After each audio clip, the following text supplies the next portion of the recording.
In this video, we are going to discuss what makes the SuperPath muscle model a valuable tool and how we can use it to demonstrate this technique to surgeons. This model replicates the human hip joint while allowing us to manipulate the muscle and bone to mimic intraoperative leg positioning. The hip naturally wants to live at about 45 degrees, which is the trade-off between anterior laxity and posterior laxity.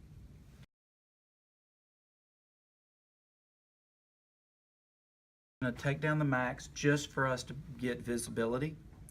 In extension, the anterior structures become tighter. The posterior structures become much more relaxed. In flexion, the anterior structures become more relaxed, but the posterior structures start to tighten up.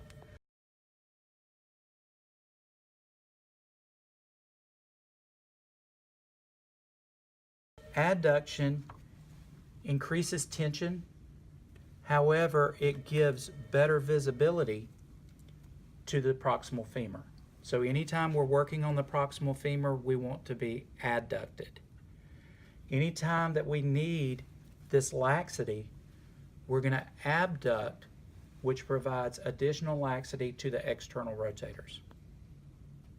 So for retractor placement and so forth.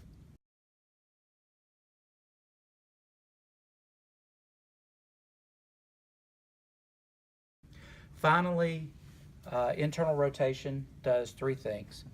Number one, as you internally rotate, it translates the medius more anterior, setting you up over the medius minimus piriformis interval much easier, so they're not having to retract as hard against the medius to move it anterior. Secondly, it changes the version.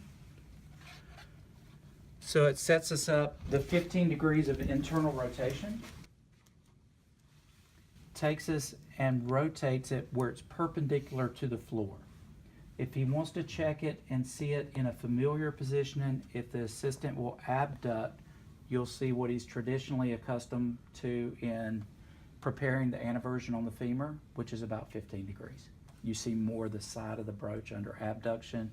Under internal rotation, it's more perpendicular to the floor. The final thing that this does is that if the sciatic nerve is coming here posteriorly, internal rotation increases that safe zone or margin between the entry point of the portal and the sciatic nerve that lies here. So external, internal rotation increases that window.